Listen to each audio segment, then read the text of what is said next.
Ne saute pas, la voix résonna avec un calme surprenant, une fermeté douce mais indéniable, capable de traverser le tumulte de la pluie battante.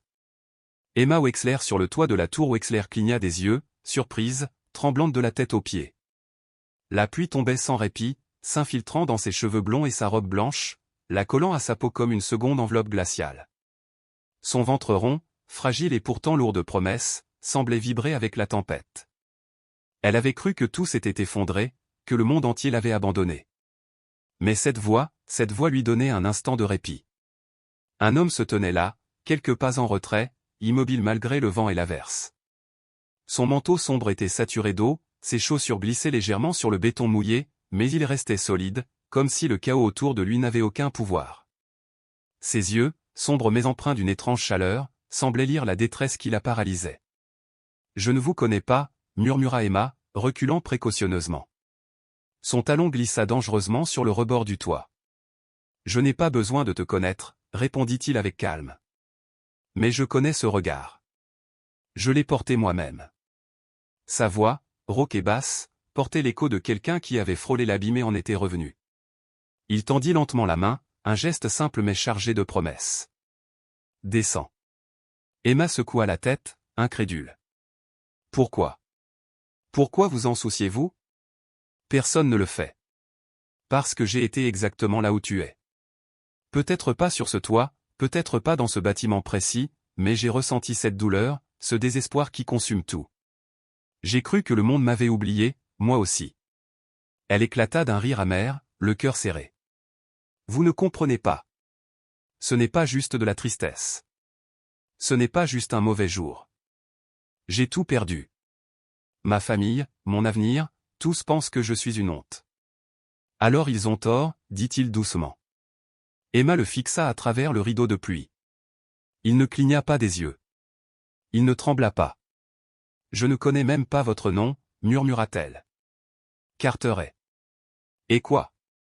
Vous pensez qu'avec quelques mots gentils vous allez me sauver ? » ?»« Non, » répondit Carter. « Mais peut-être que tendre une main empêchera ta chute. » Un instant suspendu. Fragile. Puis son pied glissa. « Emma. » Carter bondit et attrapa son poignet avec toute la force de ses bras. Il la ramena à lui, la stabilisa, et tous deux tombèrent sur le béton mouillé. Elle tremblait, sanglotant sans retenue, et il la serra contre lui, murmurant. « Je te tiens. Tu n'es plus seul. » Pour la première fois depuis des mois, un fil fragile d'espoir se fraya un chemin dans le chaos de son âme. La ville continuait de briller sous la pluie, le vent continuait de hurler, mais à ses côtés, quelqu'un avait tendu la main. Quelques mois auparavant, la vie d'Emma Wexler avait semblé parfaite. Fille d'une des familles les plus influentes du pays, dorée et enviée, elle semblait posséder tout ce que l'on peut désirer, beauté, statut, richesse. Pourtant, au fond d'elle, il lui manquait ce qu'aucune fortune ne pouvait offrir, l'amour véritable, celui qui vous voit pour ce que vous êtes, et non pour votre nom ou votre rang. Lorsque Logan Price entra dans sa vie, charmant et sûr de lui, Emma crut toucher du doigt ce rêve. Il n'était pas riche, mais savait se fondre dans ce monde d'apparence avec une aisance troublante. Il jouait le rôle parfait, vêtements de marque, voiture de luxe, sourire ensorcelant. Emma se laissa séduire, aveuglée par le besoin d'être vue et aimée. Mais Logan n'était pas un prince. Il était manipulateur. Quand elle réalisa qu'elle était tombée, il était trop tard, elle était enceinte. Le jour où elle lui annonça, assise face à lui dans un café discret, ses mains tremblantes sur la table, il ne montra aucune émotion. « Ce n'est pas mon enfant, » dit-il en buvant son café. « Débrouille-toi. » Il se leva, jeta quelques billets sur la table et lui adressa un sourire cruel. « Bonne chance, princesse. » Le choc fut immédiat, profond. Puis vint le jugement de ses parents. Son père, Richard Wexler, un homme de pouvoir et de rigueur impitoyable, la regarda comme si elle était une tache indélébile sur son empire. « Tu as déshonoré notre nom, » dit-il. Aucune question sur sa santé, sur le bébé. Juste l'ordre implicite de disparaître jusqu'à ce que la situation soit réglée. Sa mère, silencieuse, observait, distante. Ni amour, ni réconfort, juste une ombre de regret ou de peur. À l'université, la rumeur se répandit comme une traînée de poudre. Son ventre croissant devint le sujet des murmures cruels et des regards méprisants. Les amis d'hier se détournèrent, leurs yeux la jugeant, stupide, irresponsable, perdue. Elle se retira du monde, s'enferma dans la maison qui ressemblait désormais à une cage. Une nuit, la pluie tomba en trombe. Emma, valise prête, descendit silencieusement les marches du manoir familial, les talons résonnant sur le marbre froid. Sa mère apparut dans l'ombre, les bras croisés. Aucun mot. Elles se regardèrent, silencieuses. Puis Emma ouvrit la porte et se laissa engloutir par l'averse, seule, guidée par un seul et sombre désir, disparaître, peut-être pour toujours. Le destin intervint. Carter apparut à cet instant précis, tendit sa main, et tout changea. La pluie continuait, mais à ses côtés, il y avait un ancrage, une promesse silencieuse de ne plus jamais être seule. Il la conduisit jusqu'à son appartement modeste, pas de luxe, juste un espace simple, sûr, où Emma put commencer à respirer. Des serviettes sèches, un sweat à capuche gris, un petit appartement rempli de livres, de tasses ébréchées et de lumières vacillantes. Ici, le monde extérieur n'avait aucun pouvoir. Carter avait connu l'abandon et la chute. Autrefois brillant entrepreneur, PDG admiré, il avait tout perdu par trahison, des amis aux investisseurs, de la renommée au confort. Il avait appris à vivre dans le silence et la simplicité, à retrouver sa force dans la solitude, à reconstruire une stabilité qui valait mieux que la gloire. Et maintenant, il tendait cette expérience, cette présence, à Emma, qui se noyait dans la douleur. Les premiers jours furent calmes. Emma resta, non par obligation, mais parce que pour la première fois depuis longtemps, personne ne lui demandait rien. Elle trouva dans la routine simple de l'appartement un rythme apaisant, balayer le sol, laver la vaisselle, aider sans attente ni jugement. Carter observait, silencieux, laissant ses gestes parler à sa place.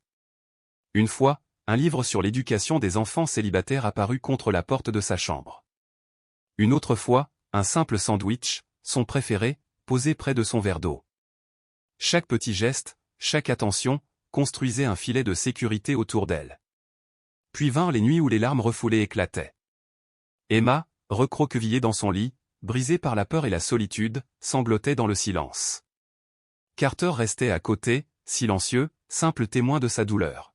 « Je ne vais pas te réparer, murmura-t-il, mais je resterai jusqu'à ce que tu puisses te réparer toi-même. » C'était tout ce dont elle avait besoin, la présence d'un témoin, un point fixe dans le tumulte, une main tendue sans condition. La peur, la honte, le désespoir n'étaient plus solitaires. Le soleil se leva enfin sur un nouvel horizon. Emma, laptop devant elle, commença doucement à se reconstruire. Inscription à un cours de gestion, candidature sous un nom différent, apprentissage discret mais déterminé de l'indépendance et du travail. Chaque mail envoyé, chaque erreur corrigée, chaque petite réussite la rapprochait de la femme qu'elle voulait devenir, forte, autonome, déterminée. Carter, fidèle dans sa présence, l'accompagnait sans imposer de directive, juste là, témoin, soutien silencieux. Une phrase répétée, simple mais puissante, « Zéro n'est pas la fin, c'est juste un nouveau départ ». Emma apprit à marcher à nouveau, à respirer, à rêver. Son ventre s'arrondissait chaque jour, mais elle n'était plus seule. Elle avait trouvé un refuge, une force silencieuse et inébranlable, et pour la première fois depuis des mois, l'avenir semblait possible. Elle n'avait plus besoin que quelqu'un la sauve, elle apprenait à se sauver elle-même, pas à pas, avec une présence qui n'exigeait rien, qui offrait tout. Les petites choses qui lui redonnaient un sentiment d'humanité. Les muffins à la banane sortis du four, la douceur d'un pull en laine, l'humour sec de Carter. La façon dont son corps changeait à mesure que le bébé grandissait en elle. Bien sûr, il y avait encore des jours difficiles. Des jours où le passé frappait à sa porte, des jours où elle voulait simplement se recroqueviller et oublier le monde. Mais ces jours ne la dévoraient plus entièrement. Un matin, Carter la trouva endormie à la table de la cuisine, la joue pressée contre une pile de diapositives imprimées.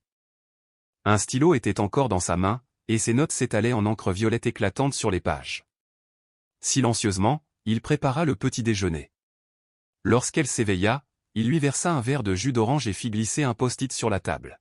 « Tes idées ont plus de sens que la plupart des réunions de conseil auxquelles j'ai assisté. » Elle rit doucement, caressant son ventre en lisant le mot. Emma Wexler, la jeune femme autrefois laissée à la ruine, ne se contentait plus de survivre. Elle apprenait. Elle travaillait. Elle grandissait. Pas vers la version d'elle-même que le monde avait autrefois attendue, mais vers quelqu'un de plus fort, de plus doux, de plus lucide. quelqu'un qui, malgré tout, avait choisi de revenir du bord du précipice, non pas dans un éclat tonitruant, mais avec une flamme tranquille et constante qui refusait de s'éteindre. Le soir venu, la salle de bal était baignée d'une lumière ambrée douce, ponctuée par le tintement des verres et le murmure feutré des conversations corporatives. Des hommes en costumes impeccables se rassemblaient près de la scène centrale, échangeant cartes de visite et poignées de main studieuses, tandis que des femmes en robes élégantes glissaient d'un groupe à l'autre, leur rire cristallin résonnant sur le marbre. C'était une conférence sur l'innovation dans la santé, un événement de réseautage où Carter avait été invité à la dernière minute comme consultant pour une start-up qu'il avait aidé à guider dans l'ombre.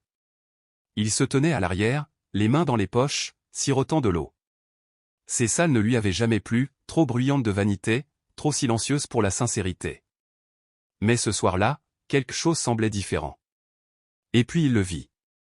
Richard Wexler, impeccablement habillé, posture rigide, présence imposante qui n'avait pas besoin de mots pour dominer une pièce. Un lion parmi les hommes. Mais Carter reconnut autre chose dans ses yeux, le mécontentement, l'épuisement, peut-être, ou simplement le poids d'un nom trop lourd pour être porté avec grâce. Leurs regards se croisèrent. Le sourcil de Richard se fronça, comme pour chercher dans sa mémoire. Puis la reconnaissance frappa. Il se détacha de sa conversation et s'avança vers Carter avec la précision d'une tempête sur des chaussures cirées. « Toi, » dit Richard d'une voix froide. « Je pensais finir par te voir un jour. » Carter ne répondit pas. Il resta immobile, le visage impassible. La voix de Richard devint presque un grondement. « Tu crois pouvoir t'immiscer dans les affaires de ma famille? Jouer les sauveurs pour une fille qui a fait une erreur qu'elle était trop jeune pour comprendre ?» Carter inclina légèrement la tête, d'un ton calme. « C'est comme ça que tu appelles ça? Une erreur? Elle a 22 ans.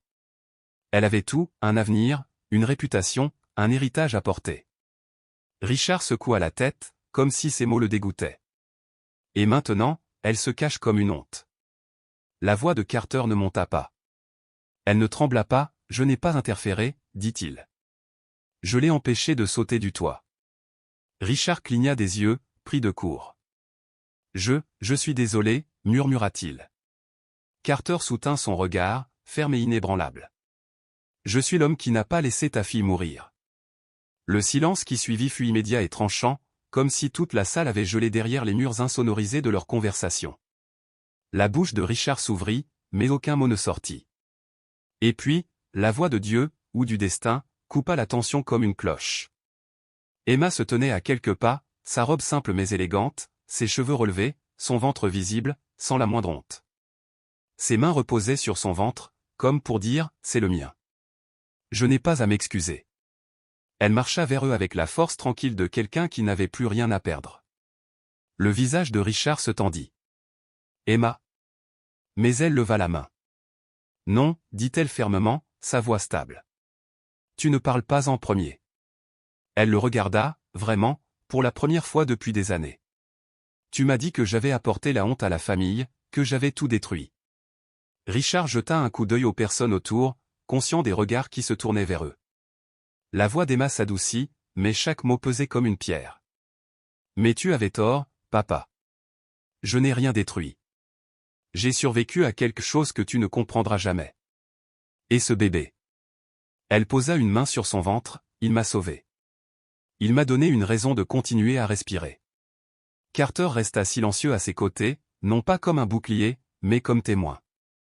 Emma balaya la salle du regard, survolant ceux qui avaient autrefois murmuré son nom avec dédain, puis revint sur son père. « Je ne suis pas ici pour obtenir ton approbation, » dit-elle. « Je suis ici pour te dire que je ne suis pas ta honte. Je suis ta fille, et je suis plus forte que je ne l'ai jamais été. » Richard ne répondit pas. Pour la première fois depuis longtemps, l'homme puissant semblait petit. Son silence s'étira, rempli de tout ce qu'il ne pouvait dire. Et ce silence, c'était le bruit d'un mur qui se fissurait enfin. Emma s'éloigna, Carter à ses côtés, et personne n'osa dire un mot. Le message arriva discrètement, aucun mot d'excuse, aucun geste grandiose. Juste un email officiel du conseil d'administration de Wexler, signé par Richard Wexler, offrant à Emma un poste d'essai de 6 mois dans un département modeste, initiative de développement communautaire. C'était clairement un test, mais une porte venait de s'ouvrir. Emma resta longtemps devant l'écran avant de se tourner vers Carter. Tu penses que je devrais accepter? Il la regarda, douceur dans les yeux. Seulement si tu es prête à leur montrer qui tu es vraiment. Elle l'était. Le bureau n'avait rien à voir avec ce qu'elle connaissait. Plus de salle de conseil ni de vue sur le skyline. Cet espace appartenait au département de sensibilisation publique de l'entreprise, modeste et discret. Mais pour Emma, c'était exactement l'endroit où elle devait être. Elle commença petit, examinant des propositions, analysant des subventions. Mais son esprit, affûté par des mois de reconstruction, voyait plus loin. Elle remarqua les schémas, les lacunes, les opportunités manquées, et une idée commença à germer. Une nuit, alors que leur bébé dormait dans son berceau, Carter l'aida à donner forme à son idée. « Tu ne fais pas que boucher des trous, dit-il. Tu reconstruis les fondations. » Emma hocha la tête. « Je veux créer quelque chose pour les femmes comme moi, celles qui ont été laissées pour compte. » Ainsi naquit Haven, une plateforme numérique conçue pour soutenir les mères célibataires avec des ressources émotionnelles, des outils financiers, des contacts pour la garde d'enfants et du mentorat. C'était personnel, audacieux, et cela affronta la résistance. Certains membres du conseil se moquèrent. Trop spécifique, dirent-ils. Pas notre marque. Mais Richard ne la ferma pas. Il observa silencieusement Emma construire son équipe, collaborer avec des organisations locales, et concrétiser l'idée, fondée sur de vraies histoires, des chiffres réels et une détermination inébranlable. Pendant ce temps, Carter était revenu discrètement dans le monde de la tech. Après avoir aidé plusieurs startups dans l'ombre, il accepta un rôle de conseiller stratégique dans une entreprise d'intelligence artificielle émergente. Ce n'était pas spectaculaire, mais cela avait de l'importance. Chaque soir, il rentrait à temps pour cuisiner ou bercer le bébé pendant qu'Emma travaillait tard dans la nuit. Leur vie n'était plus une survie. Elle avait un élan. Puis arriva le jour du lancement. L'événement se tint dans un auditorium de taille moyenne du quartier de l'innovation de la ville. L'audience comprenait des cadres, des journalistes, des leaders communautaires et des dizaines de mères célibataires qu'Emma avait rencontrées en chemin. Lorsque les lumières s'éteignirent et que le projecteur illumina la scène, Emma avança, son fils dans les bras. La salle se tut. Elle prit une profonde inspiration et parla. Il n'y a pas si longtemps, je me tenais sur le toit d'un immeuble, convaincu que ma vie n'avait plus de valeur. Je croyais avoir échoué en tant que fille, en tant que femme, en tant qu'être humain. Mais je me trompais. Sa main se posa doucement sur son enfant. Aujourd'hui, je me tiens ici comme mère, comme leader, comme quelqu'un de brisé mais pas vaincu, parce que l'amour, le véritable amour, m'a permis de me relever. La salle retint son souffle. Cette plateforme n'est pas une œuvre de charité. Elle concerne la dignité. Elle offre aux femmes les moyens de reprendre leur vie en main. Elle leur rappelle que la maternité n'est pas la fin d'un rêve. C'est le début d'un nouveau.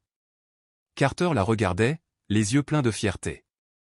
Richard Wexler était assis quelques rangs plus loin, immobile, mais une lueur adoucie passa dans son expression. Emma se tenait droite. Elle n'était plus la jeune fille qui fuyait son nom. Elle l'avait repris à sa manière. Un an plus tard, le monde semblait différent. Pas plus bruyant, pas plus lumineux, simplement plus doux, plus réel. Emma, Carter et leur fils Noah vivaient dans une maison modeste à la lisière d'une banlieue calme, où les voisins saluaient de la main et où le facteur connaissait votre nom. Ce n'était rien comme les gratte-ciel ou le luxe de son enfance, mais c'était le leur.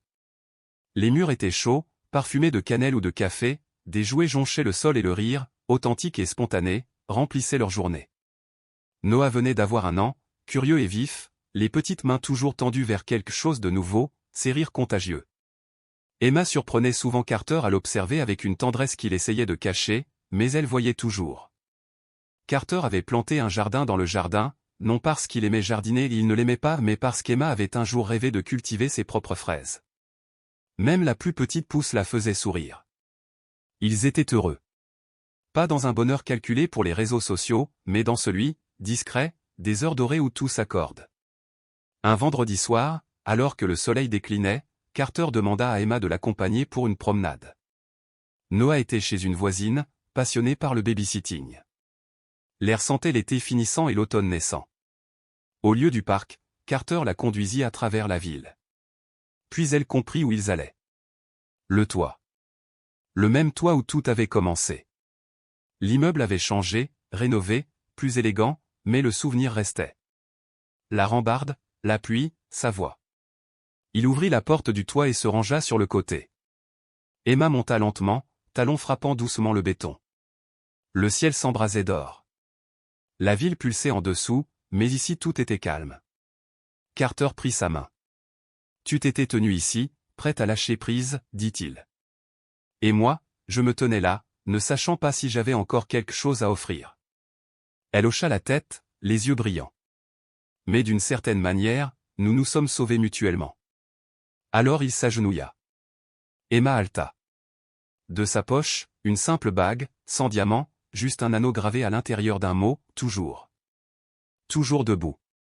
Toujours ici. Toujours à nous. Emma Wexler, sa voix tremblante, « Veux-tu m'épouser ?» Elle tomba à genoux à son tour, riant et pleurant, l'enlaçant. « Oui, murmura-t-elle. Oui, oui, 1000 fois oui. » Ils restèrent ainsi, enlacés, tandis que le ciel passait de l'or au violet. Plus tard, un dimanche matin tranquille, ils étaient assis tous les trois sur le sol du salon. Carter construisait une tour de cubes. Emma sirotait son thé dans un vieux t-shirt de Carter. Noah titubait vers eux, instable mais déterminé. Puis, sans prévenir, il leva les yeux, sourit et prononça son premier mot. Carter s'immobilisa. Le bloc tomba de sa main. Emma le regarda, ébahie. Noah le répéta, plus fort cette fois, papa. Carter éclata. Les yeux pleins de larmes, il prit Noah dans ses bras, enfouissant son visage dans l'épaule minuscule du garçon. Emma le regarda, la main sur la bouche. À ce moment, toutes les pertes de Carter, son entreprise, son titre, son passé s'étaient évaporées. Il avait désormais quelque chose de plus précieux. Une famille. Cet après-midi-là, ils marchèrent main dans la main sous les feuilles dorées de l'automne. La brise fit frissonner les branches. Le soleil filtrant en rubans chauds et scintillants. Noah riait, frappant les feuilles du pied. Emma souriait à Carter. Il lui pressa doucement la main. Aucun mot n'était nécessaire. Tout avait été dit. Parfois, la narration chuchote, il faut une âme brisée pour en sauver une autre. Et ce faisant, toutes deux deviennent entières. Parce que chaque cœur brisé peut battre à nouveau, et chaque chemin perdu peut encore mener à la maison.